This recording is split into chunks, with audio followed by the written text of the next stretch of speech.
घर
आने का टाइम हो गया है। क्या हुआ, क्या है तुम्हें? मेरा रास्ता रोक के क्यों खड़े हो? इतनी रात को कहां से आ रही हो महारानी? यही खड़े रह के बताऊं? अब बता। कमो आंटी ने बुलाया था, उन्हीं के यहाँ पर गई थी। अरे छोड़ ये सब कहानियां, सच सच बता, कौन से यार से मिलने गई थी? अपनी बकवास बंद करो। अगर तुम्हें मुझ पर यकीन नहीं है ना, तो कम्मू आंटी के घर में फोन करके पूछ लो। मैं क्यों पूछूं कम्मू आंटी से?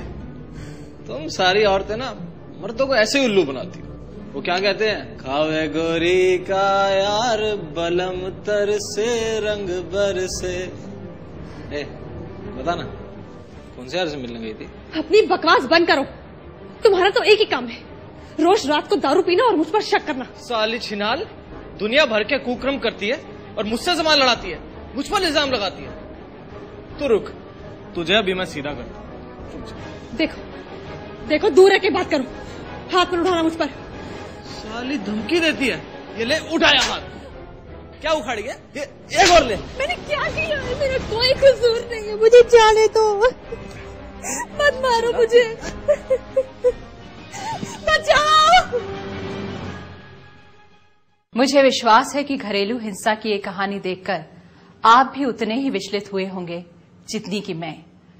दुर्भाग्य से भारत में घरेलू हिंसा के आंकड़े चौंकाने वाले हैं। एक सर्वेक्षण के अनुसार 37.2% महिलाओं ने माना कि वे शादी के बाद पति के हिंसात्मक आचरण की शिकार हैं।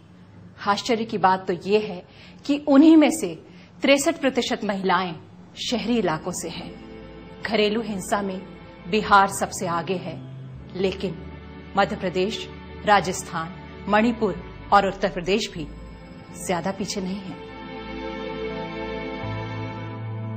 आमतौर पर महिलाएं घरेलू हिंसा को छुपाती हैं। वे उसे अकेले ही बर्दाश्त करती हैं, क्योंकि वे नहीं जानती कि इसके खिलाफ भी देश में एक कानून है, डोमेस्टिक वायलेंस एक्ट, जिसके तहत वो मदद पा सकती हैं। भारत की संसद ने 2005 में घरेलू हिंसा महिला संरक्षण अधिनियम पारित किया, जिसे 17 अक्टूबर 2008 को लागू किया गया। इसके अनुसार किसी भी किस्म की शारीरिक, मानसिक, सेक्सुअल, आर्थिक या दहेज संबंधी प्रताड़ना को घरेलू हिंसा या डोमेस्टिक वायलेंस माना जाएगा। नमिता भी पहले इस कानून के बारे में कुछ नहीं जानती थी। आइए नमिता से ही जानते हैं कि उसने अपने आप को कैसे बचाया। मेरी शादी को ज्यादा समय नहीं हुआ, यही कुछ 3 महीने हुए होंगे। और आपको तो पता ही है, हर लड़की का सपना होता है कि शादी के बाद जाकर अपने घर में सुखी रहे। पर मेरे सारे सपने चकनाचूर हो गए जिस दिन मुझे पता चला कि अजय को रोज रात को पीने की आदत है, और रात को पीने के बाद वो न जाने मुझे और मेरे घर वालों को पता नहीं कौन कौन सी गालियां बकता रहता था। और एक दिन 3 महीने के बाद उसने अचानक मुझ पर हाथ उठाया। मैं शॉक रह गई कि मैंने तो ये सब सिर्फ पिक्चरों में और सीरियल्स में देखा था कि पति अपनी पत्नियों पर हाथ उठाते हैं। मैंने ये सोचा भी नहीं था कि मेरे साथ ऐसा होगा। जब उन्होंने मुझ पर पहली बार हाथ उठाया तो मुझे समझ में नहीं आ रहा था कि मैं करूं तो क्या करूं। उसके बाद तो ये उनकी रोज की आदत हो गई, शराब पीकर मुझे मारना पीटना और मुझ पर इल्जाम लगाना कि मेरे दूसरे आदमियों के साथ संबंध है। मैं जितना उन्हें यकीन दिलाने की कोशिश करती थी, वो मुझे उतना ही मारते पीटते थे। मुझे तो लगता है कि इल्जाम तो सिर्फ एक बहाना था, उन्हें सिर्फ मुझे मारना था और कुछ भी नहीं। और फिर हालात बद से बदतर होते गए और मुझे ये समझ में नहीं आ रहा था कि मैं आखिर करूं तो क्या करूं, क्योंकि इंसान शराब पीने के बाद जानवर से भी बदतर हो जाता है। फिर एक दिन जब मैं बाजार गई तब मैंने बस के पीछे एक पोस्टर देखा जिस पर घरेलू हिंसा रोकने वाली हेल्पलाइन का नंबर था 103 यानी 103। मैंने उस नंबर पर गौर नहीं किया और ना ही उसे फोन किया, क्योंकि मुझे ऐसा लगा कि घर की बात है तो घर में ही रहनी चाहिए, खामखा बढ़ाने का कोई मतलब नहीं है। फिर एक दिन अजय ने रात को शराब पीकर मुझे बहुत पीटा और मुझ पर बुरे बुरे इल्जाम लगाए कि मेरे पराये आदमियों के साथ रिलेशन है, संबंध है वगैरह वगैरह। मैंने उसे समझाने की बहुत कोशिश की पर वो नहीं माना और मुझे पीटता गया। मुझे इतना पीटा कि मैं बेहोश होकर फर्श पर गिर गई। और जब मेरी आंख खुली तो मैंने देखा कि मैं फर्श पर गिरी हुई हूँ और वो मजे से बिस्तर पर सो रहा है। मुझसे रहा नहीं गया और उसी वक्त मैंने अपने घर वालों को कॉल किया और उन्हें सब कुछ बताया। उसके बाद मैंने घरेलू हिंसा हेल्पलाइन पर कॉल किया 103 और उन्हें अपने बारे में सब कुछ बता दिया और उन्होंने ही मुझे सलाह दी कि पुलिस में कंप्लेन करनी चाहिए। उसी वक्त मैं गई और मैंने FIR करवाई पुलिस स्टेशन जाकर और उन लोगों ने ही मुझे अस्पताल लेकर गए और मेरी मरहम पट्टी करवाई। सीनियर इंस्पेक्टर की सलाह पर मैं स्पेशल सेल में सर्विस प्रोवाइडर से जाकर मिली। उन्होंने मुझे घरेलू हिंसा महिला संरक्षण अधिनियम यानी PWDVA के बारे में बताया और उनसे मुझे ये भी पता चला कि DIR लिखवाते वक्त FIR या NC की कॉपी के साथ मेडिकल चेकअप की रिपोर्ट की कॉपी लगाना भी बहुत जरूरी है। और उन्हीं से मुझे ये पता चला कि घरेलू हिंसा की शिकायत आप police officer, protection officer, service provider या फिर मजिस्ट्रेट इनमें से किसी से भी कर सकते हैं। और आपने ये शिकायत जिस किसी से भी की हुई हो, उनका ये पूरा फर्ज बनता है कि एक पीड़ित महिला को इसके बारे में पूरी जानकारी दी जाए। डोमेस्टिक वायलेंस एक्ट का आधार है DIR। सही समय पर DIR दाखिल करने पर पीड़ित महिला को फौरन राहत और इंसाफ मिलता है। नमिता के साथ जो हुआ उसे डोमेस्टिक वायलेंस एक्ट के तहत शारीरिक हिंसा कहा जा सकता है। आमतौर पर घरेलू हिंसा यानी डोमेस्टिक वायलेंस में 5 किस्म के मामले देखे गए हैं। शारीरिक हिंसा यानी फिजिकल वायलेंस, यौन हिंसा और दुर्व्यवहार यानी सेक्सुअल वायलेंस, जबानी और जज्बाती दुर्व्यवहार यानी वर्बल एंड इमोशनल अब्यूज, आर्थिक हिंसा यानी इकोनॉमिक वायलेंस, दहेज संबंधी प्रताड़ना यानी डावरी रिलेटेड हैरेसमेंट। नमिता के मामले में सर्विस प्रोवाइडर मिसेस शीतल काले बहुत बड़ी मददगार साबित हुई। हमने मिसेस शीतल काले से जानना चाहा कि सर्विस प्रोवाइडर पीड़ित महिला की कैसे मदद करता है। जब भी कोई घरेलू हिंसा की शिकार महिला मेरे पास आती है तो मैं उनसे 3 सवाल करती हूँ। सबसे पहला सवाल ये कि क्या कभी उन्हें कोई चोट लगी है, उन्हें कोई मेडिकल ट्रीटमेंट या डॉक्टर के चेकअप की जरूरत है। दूसरा सवाल, क्या उन्हें कोई आवास की जरूरत है, यानी जहां वो अभी फिलहाल रहती हैं क्या वो वहां वापस जा सकती हैं। और तीसरा ये सवाल है कि क्या उन्हें मेंटेनेंस या गुजारे भत्ते की कोई जरूरत है।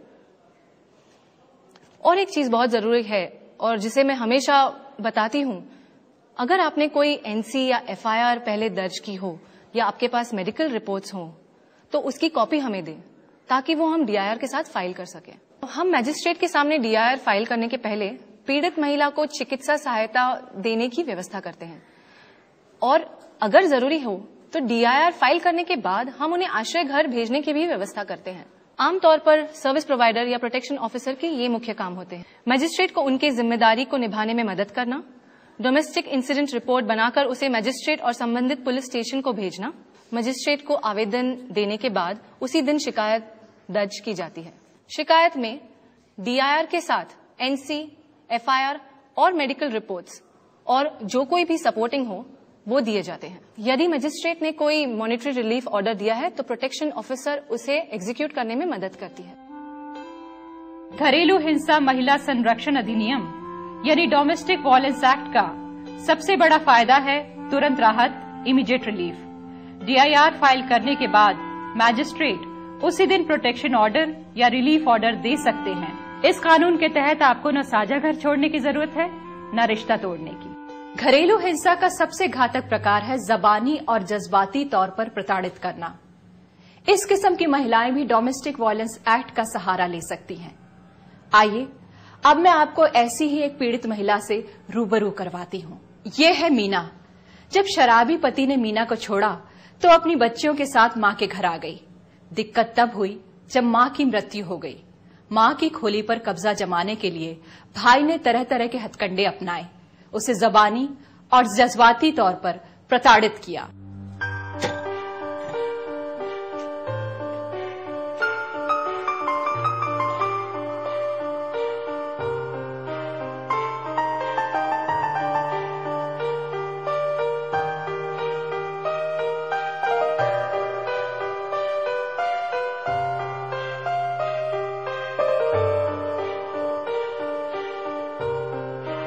अरे सिलेंडर किधर गया? उधर कौन रखा?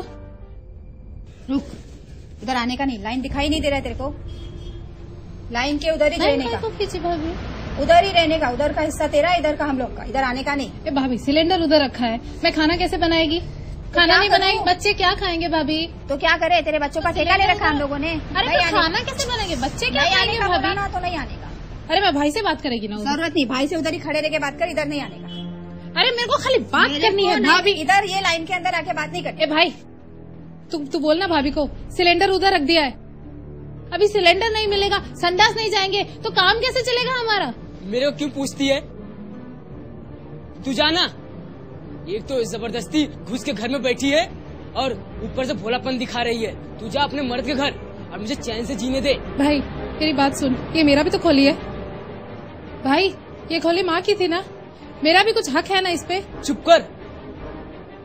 जो आदमी तुझे कानून सिखा रहा है ना, उससे जाके मांग कि मेरे को सिलेंडर दे, मेरे को संडास और बाथरूम वाला खोली दे।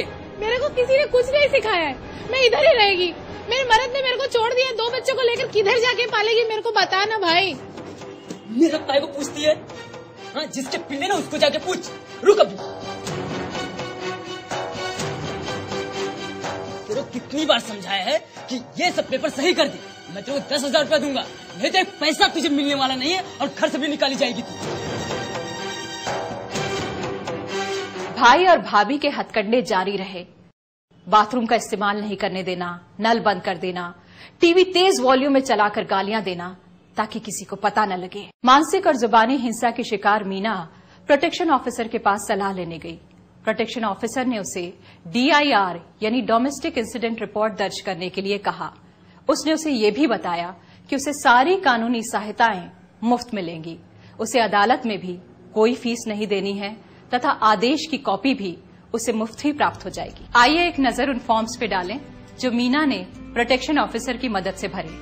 डोमेस्टिक वायलेंस एक्ट के फॉर्म नंबर 1 में नाम, पता और परिवार के बारे में जानकारी देनी होती है। घरेलू हिंसा के बारे में जानकारी और दस्तावेजों की सूची देनी पड़ती है। इस फॉर्म में आपको कौन सा ऑर्डर चाहिए और किस प्रकार की सहायता चाहिए, मतलब मेडिकल, लीगल, पुलिस, काउंसलिंग, इसकी जानकारी भी देनी पड़ती है। संरक्षण आदेश यानी प्रोटेक्शन ऑर्डर धारा 18 के तहत, निवास आदेश यानी रेसिडेंस ऑर्डर धारा 19 के तहत, वित्तीय राहत यानी मॉनेटरी रिलीफ धारा 20 के तहत, बच्चों का कस्टडी आदेश यानी कस्टडी ऑर्डर धारा 21 के तहत, मुआवजा आदेश यानी कंपनसेशन ऑर्डर धारा 22 के तहत। फॉर्म 3 में फौरी और अंतरिम ऑर्डर्स के लिए एक एफिडेविट देना होता है। अनुच्छेद 23(2) के तहत दायर की गई याचिका पर अदालत अपनी प्रक्रिया के तहत सुनवाई करती है और फौरी और अंतरिम ऑर्डर्स जारी किए जाते हैं। घरेलू हिंसा महिला संरक्षण अधिनियम यानी PWDVA के तहत कानूनी प्रक्रिया दीवानी और फौजदारी यानी सिविल और क्रिमिनल मामलों जैसी ही है। मिसाल के तौर पर अदालत से नोटिस जारी किया जाता है, अदालत में प्रतिवादी पेश होते हैं, दलील सुनी जाती है, अदालत के सामने मूल दस्तावेज पेश किए जाते हैं, शिकायतकर्ता और प्रतिवादी के सबूत देखे जाते हैं, गवाहों के बयान और सबूत देखे जाते हैं, शिकायत के बारे में बहस होती है, प्रतिवादी जवाब दायर करता है, मैजिस्ट्रेट अंतरिम ऑर्डर पास करते हैं। घरेलू हिंसा का एक और प्रकार है इकोनॉमिक वायलेंस यानी आर्थिक हिंसा। किसी को उसके आर्थिक साधनों से वंचित कर देना, उसको जरूरी चीजें न मुहैया करना, कानूनी हक छीन लेना, ये सभी दुर्व्यवहार आर्थिक हिंसा हैं। घरेलू चल अचल संपत्ति, गहने, हुंडियां, शेयर सर्टिफिकेट्स, बॉन्ड या किसी भी किस्म की जायदाद के दस्तावेज आर्थिक हिंसा के कारण बनते हैं। आमतौर पर देखा गया है कि आर्थिक हिंसा के मामले में पीड़ित महिलाओं के साथ कई तरह की घटनाएं होती हैं। जॉइंट बैंक अकाउंट से पैसा निकाल लेना, डीमेट अकाउंट का दुरुपयोग करना, फिक्स डिपॉजिट को बिना बताए तोड़ना, लॉकर में रखी ज्वेलरी को धोखाधड़ी से गायब करना। आर्थिक हिंसा के मामले को समझने के लिए आइए देखते हैं कि जैनब के साथ क्या हुआ।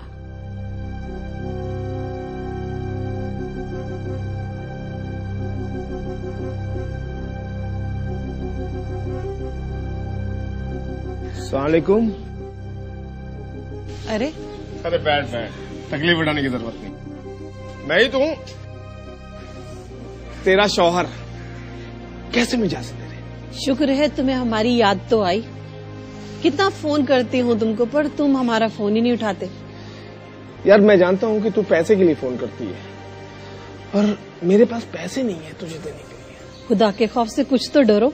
अच्छा खासा बिजनेस चल रहा है तुम्हारा एस्टेट एजेंट का, और जरा हमें देखो, जारा की फीस भरने में भी परेशानी हो रही है। गुजारे के लिए हमें कुछ तो पैसे दे दिया करो। यार मैं तुझे पैसे नहीं दे पाता। मेरे दिमाग में एक स्कीम है। हम लोग इस घर को बेच देते हैं और इतना ही बड़ा फ्लैट मुमरा में ले लेते हैं, और जो पैसे बचेंगे वो गुजर बसर के काम में आएंगे, और ऊपर से 10 लाख 15 लाख तुझे और देते थे। ठीक है? ये 4 करोड़ का घर बेच के तुम मुझे 10-15 लाख का घर मुमरा में ले दोगे, 10-15 लाख कैश भी दे दोगे। कुछ तो शर्म करो जफर। तुम्हारी लड़की जवान हो रही है, उसकी फिक्र करो। जिस चुड़ैल के लिए तुम ये सब कर रहे हो ना, आखिरी वक्त में वो तुम्हें पूछने भी नहीं वाली। बकवास बंद करो। मुझे ये घर बेचना है, मुझे ये घर खाली चाहिए, बस, और कुछ नहीं। देखो मैं ये घर खाली नहीं करने वाली, ये हमारा साझा घर है। दहेज में नहीं लाई थी, साझा घर है। अभी खाली करना होगा तुझे। चल बाहर निकल। चल। अरे चलो छोड़ दो मेरी अम्मी को, छोड़ दो। अभी तो मैं जा रहा हूँ, लेकिन 1 हफ्ते बाद फिर से आऊंगा। मुझे ये घर खाली चाहिए। तुम भी सुन लो, ये घर खाली चाहिए मुझे। रो मत अम्मी, अम्मी रो मत अम्मी, हौसला रख, हम लड़ेंगे अम्मी। तू बहुत छोटी है, तू क्या करेगी? अम्मी मैं छोटी नहीं हूँ। वो दिन गए जब जिसकी लाठी उसकी भैंस थी। अब ये नए दिन है और कायदा है, कानून है, हम लड़ेंगे अम्मी। पर तू करेगी क्या? अम्मी मैंने कॉलेज में एक सेमिनार अटेंड किया था, उसमें डोमेस्टिक वायलेंस एक्ट के बारे में बताया हमें। ये कानून उन औरतों को राहत देता है जो घर पे सताई हुई होती हैं, अपने शौहर से, अपने घर वालों से, ससुराल वालों से, उन सब से। हम लड़ेंगे अम्मी। मेरी शादी को 20 साल हो चुके हैं। पहले हमारी जिंदगी बहुत खुशहाल थी, सब ठीक था, एक प्यारी सी बच्ची भी है। पर अचानक ऐसा हुआ कि इनकी जिंदगी में एक और दूसरी औरत आ गई, और ये हमारा घर छोड़कर उस औरत के साथ एक दूसरा फ्लैट खरीदकर वहीं पे रहने लगे। इन्होंने हमें बहुत तंग करना शुरू कर दिया। इन्होंने बच्ची की पढ़ाई के पैसे देने बंद कर दिए, घर खर्ची देनी बंद कर दी, और एक दिन तो उस औरत के बहकावे में आकर इन्होंने हमको घर से निकाल देने की भी धमकी दी। मैं बहुत घबरा गई थी, कहाँ जाएंगे, क्या करेंगे। पर मेरी बच्ची ने ही हौसला दिया। उसने कहा कि माँ हमारे पास सहारा है, हम लड़ेंगे। एक्चुअली अब्बा की हरकतों की वजह से मैं और अम्मी काफी समय से परेशान थे। फिर एक दिन मैंने कॉलेज में एक सेमिनार अटेंड किया, और उसके थ्रू मुझे डोमेस्टिक वायलेंस एक्ट के बारे में पता लगा। घर आकर मैंने इंटरनेट पे इस पे सर्च किया, और उसके बारे में मुझे काफी इन्फॉर्मेशन मिली। मुझे ये भी पता लगा कि अगर हमें घर खर्च नहीं मिलता है, और अगर हमें साझे मकान से बेदखल किया जाता है, तो वो भी घरेलू हिंसा के अंडर ही आता है। मुझे यह भी पता लगा कि अगर हम डोमेस्टिक वायलेंस एक्ट के तहत ये complain protection officer, service provider या मैजिस्ट्रेट को ले जाते हैं तो वो ये केस लीगल एड सेंटर के पास दे सकते हैं और लीगल एड सेंटर अदालत के कंपाउंड में ही आता है। और अगर एक पीड़ित महिला अपना केस खुद लड़ना चाहती है तो उसे वकील की भी जरूरत नहीं। हमारे मामले में मैंने अम्मी को यह समझाया कि वो फौरन ही एक शिकायत दर्ज करें और अंतरिम राहत की मांग करें।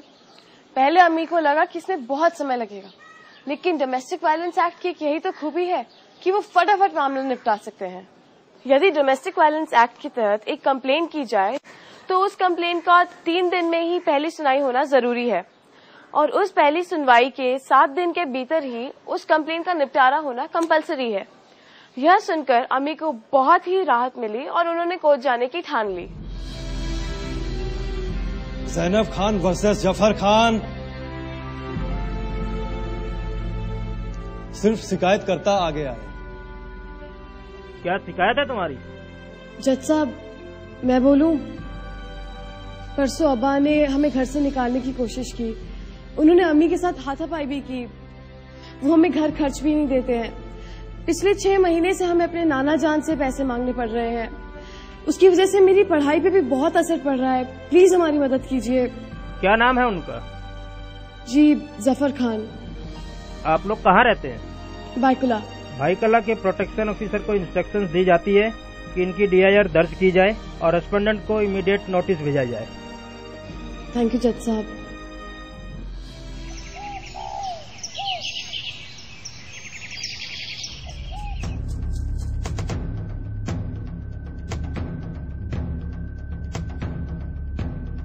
ज़ैनब खान वर्सेस जफर खान के केस में प्रोटेक्शन ऑफिसर को DIR फाइल करने को कहा गया था, वो हो गई? It's been done your honour. ये रही उसकी कॉपी।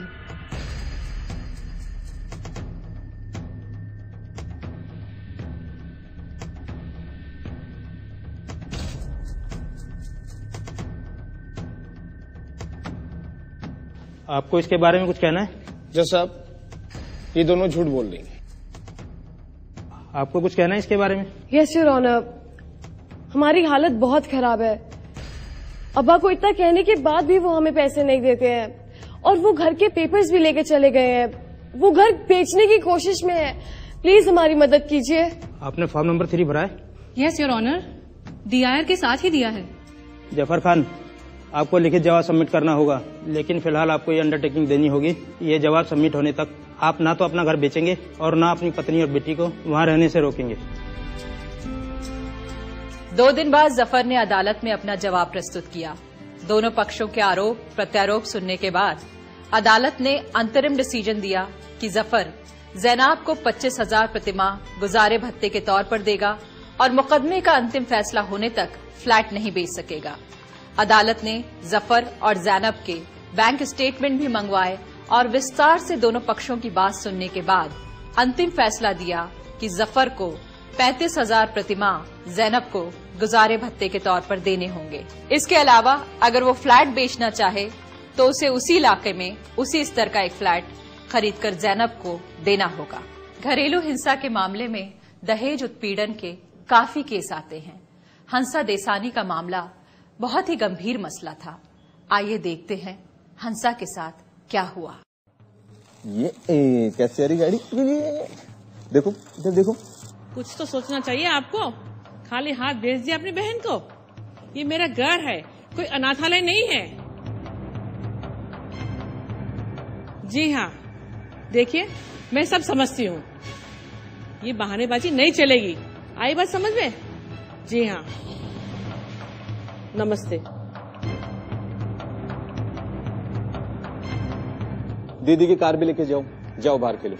और लड़ना नहीं, यहाँ प्यार से रहना।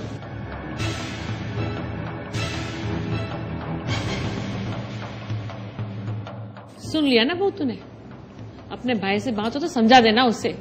लेन देन में साफ होना चाहिए। एक टालम टाली वाली बात अच्छी नहीं।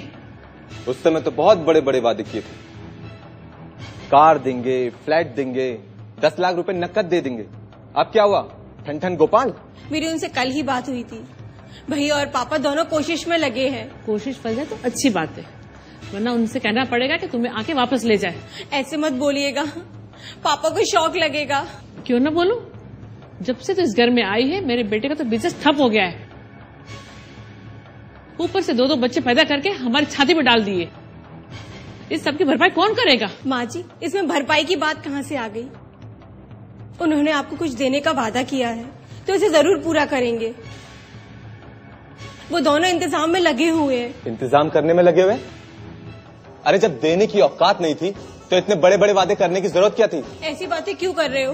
देख लिया बेटा कैसी जबान चला रही है, और तू चुपचाप बेटा सुन रहा है? इसको तो मैं अभी ठीक करता हूँ।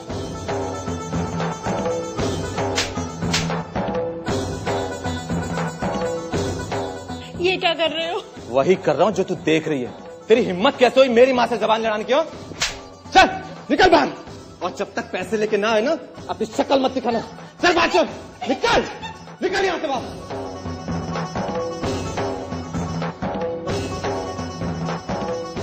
जब उन्होंने मुझे अपने घर से बाहर निकाल दिया तो मुझे अपने मायके आना पड़ा। उन्होंने मेरे दोनों बच्चों को वहीं रोक लिया। मैं इतनी परेशान हो गई कि मैं जाऊं तो कहाँ जाऊं। फिर एक एनजीओ मेरी मदद के लिए आगे आया। उनका नाम HRN था, ह्यूमन राइट्स लॉ नेटवर्क। उन्होंने मेरी कहानी सुनकर मुझे बताया ये तो सीधा सीधा दहेज प्रताड़ना का केस है। उन्होंने ही प्रोटेक्शन ऑफिसर से कह के मेरी DIR दर्ज कराई। Residence order, child custody order और मॉनिटरी रिलीफ के लिए मजिस्ट्रेट को एप्लीकेशन भी दी। हंसा जेसानी को न्यायालय ने चाइल्ड कस्टडी, रेसिडेंस ऑर्डर और आर्थिक सुरक्षा भी दी। लेकिन ग्रेसी पॉल फर्नांडिस का मामला बिल्कुल ही अलग था। उसके पति उसे अश्लील फिल्में देखने के लिए मजबूर करते थे।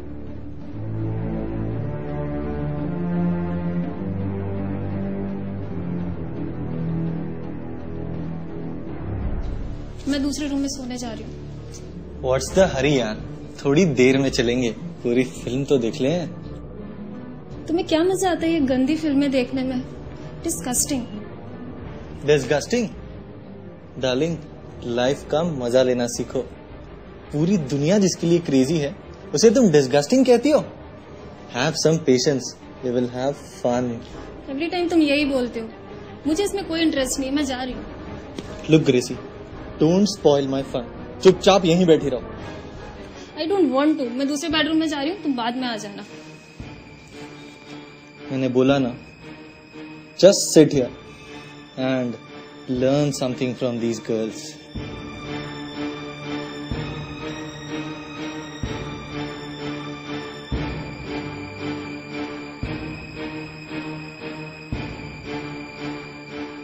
जो भी मेरे साथ हुआ वो बहुत ही मुश्किल था।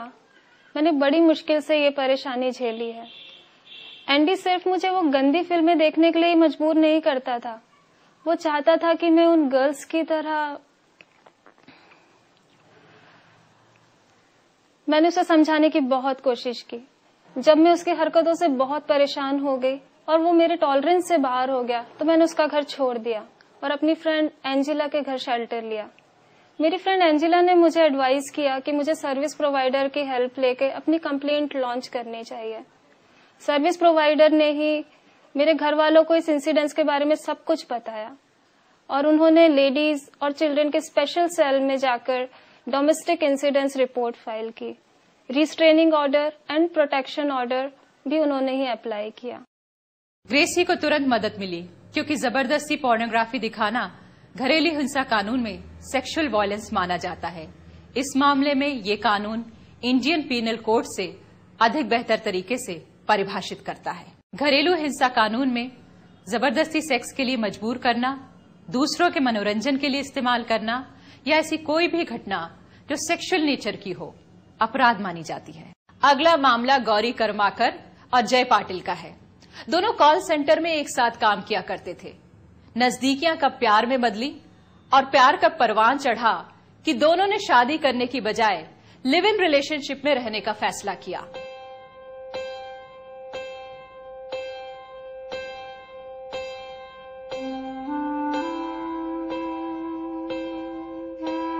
Hi Vari, how was your day? The day was usual, tense and tiring. अच्छा सुनो जय, मुझे 5,000 रुपए चाहिए। वो किस लिए? तुम्हें पता है ना, मैंने घर का किराया भरा है, इलेक्ट्रिसिटी का बिल भी दिया है और घर का सब सामान भी लेके आई हूँ। अब मेरे पास अपने खर्च के लिए कुछ पैसे नहीं बचे। नहीं बचे तो अपनी सहेली से उधार मांग लो। उधार क्यों मांग लूं जय? मैं घर का सारा खर्च कर रही हूँ, तुम भी तो शेयर करो। मेरे पास पैसे नहीं है। पैसे नहीं है का क्या मतलब? रोज रोज बियर पीने के लिए पैसे हैं और घर खर्च के लिए नहीं है। मेरे खर्चे का हिसाब मांगने की कोशिश मत कर। मेरी बीवी नहीं हो तुम, ओके? जय, हम दोनों इस घर में रहते हैं, सारा खर्च मैं कब तक उठाऊंगी? ऐसा कब तक चलेगा जय? देखो, मुझे धमकी तो दो मत। अगर ऐसा नहीं चल सकता तो you are free to leave, okay? Any time. मैंने तुम्हें बांध करने रखा है, ओके?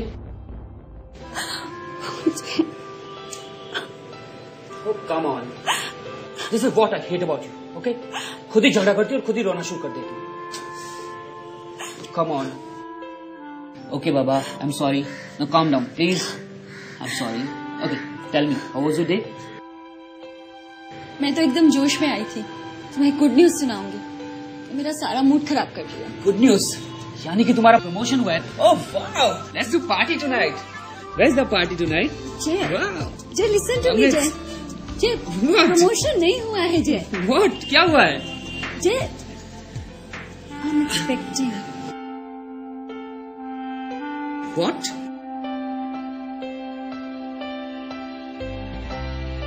इसमें गुड न्यूज कौन सी है?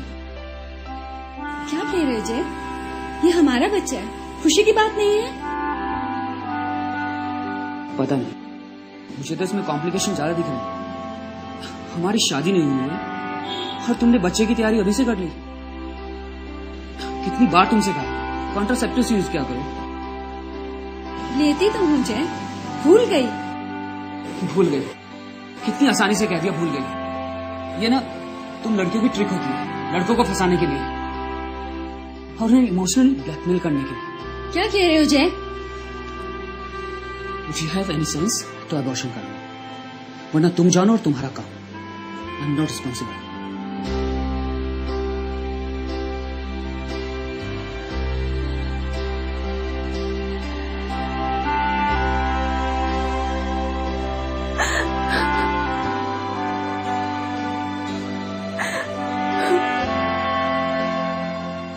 मेरी कहानी थोड़ी अलग है।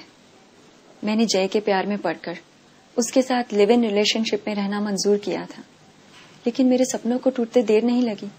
पहले कुछ हफ्तों में ही मुझे पता चल गया था कि जय के और लड़कियों के साथ भी अफेयर्स हैं और वो अपने दोस्तों के साथ लेडीज बार में भी जाया करता था। बाद में जब मैं प्रेग्नेंट हुई तो उसने मुझसे ऐसा सवाल पूछा कि मैं स्टन रह गई। उसने मुझसे पूछा कि ये बच्चा है किसका, और फिर मुझे अबॉर्शन की भी एडवाइस दे दी। इन 10 महीनों में मैंने अपने कॉलेज के दोस्त और प्रेमी को अपने दुश्मन में बदलते देखा। लिव इन रिलेशनशिप का हमारा रोमांटिक सपना चूर चूर हो गया। टेंशन से मेरे लिए जीना मुश्किल हो गया। तब मैंने एक एडवोकेट से बात की और उन्होंने मुझे बताया कि लिव इन रिलेशनशिप्स भी डोमेस्टिक वायलेंस एक्ट में कवर होती हैं, और उन्होंने मेरे बिहाफ पर डोमेस्टिक इंसिडेंट रिपोर्ट फाइल की और प्रोटेक्शन एंड रिस्ट्रेनिंग ऑर्डर के लिए अप्लाई किया। घरेलू हिंसा महिला संरक्षण अधिनियम को बने हुए 4 साल हो गए हैं, लेकिन इसका अभी तक सही ढंग से इस्तेमाल नहीं किया है। बहुत से लोग इसके कानूनी प्रावधान के बारे में नहीं जानते हैं। आवश्यकता है सजगता और सक्रियता से रिपोर्ट लिखवाने की। ये बात महत्वपूर्ण है कि धारा 18, 19, 20, 21 और 22 के तहत दीवानी अदालत, पारिवारिक अदालत या फौजदारी मामले में राहत की अपील की जा सकती है। एक एडिशनल एप्लीकेशन धारा 12 PWDAV एक्ट के तहत मेंटेनेंस पिटीशन फैमिली कोर्ट में दायर किया जा सकता है। इसी प्रकार अगर कोई प्रॉपर्टी पिटीशन सिविल कोर्ट में सुनवाई के लिए आए तो घरेलू हिंसा अधिनियम की धारा 12 के तहत ऐसी याचिका दायर की जा सकती है। सबसे अहम बात यह है कि यदि प्रतिवादी ने आदेश की अवमानना की तो यह अपराध माना जाएगा, जिसकी सजा के लिए 1 साल की जेल या 20,000 रुपए का हर्जाना या दोनों ही देना होगा। मैजिस्ट्रेट धारा 498A के तहत या किसी और धारा या दहेज प्रतिबंधक कानून के तहत सजा दे सकता है। ये अवमानना की स्थिति पर निर्भर करेगा। आदेश का पालन न होने की स्थिति में नजदीक की अदालत में लिखित सूचना देनी चाहिए कि आदेश का पालन नहीं हुआ है। इसकी सूचना उस प्रोटेक्शन ऑफिसर को भी दी जाती है जिसने अदालत में DIR फाइल की थी। प्रोटेक्शन ऑफिसर संबंधित मजिस्ट्रेट के सामने याचिका दायर करेगा और मैजिस्ट्रेट फिर दंड लगाने की प्रक्रिया पर अमल कर सकते हैं। हमने घरेलू हिंसा या डोमेस्टिक वायलेंस के 6 मामले देखे। ये सभी मामले सत्य घटनाओं पर आधारित हैं। आइए देखते हैं घरेलू हिंसा कानून में न्यायालय ने इन पर क्या फैसला सुनाया। नमिता को उसकी सहेली और सर्विस प्रोवाइडर ने बचा लिया DIR के दम पर। DIR दाखिल करने के बाद मैजिस्ट्रेट ने तुरंत मामले की सुनवाई करते हुए पीड़िता नमिता के हक में फैसला सुनाया। नमिता को प्रोटेक्शन ऑर्डर धारा 18 के तहत मिला। घरेलू हिंसा के मामले में नमिता को इंसाफ मिला और ये हो सका क्योंकि सही DIR सही समय पर फाइल की गई। मीना को रेसिडेंस ऑर्डर और प्रोटेक्शन ऑर्डर मिला।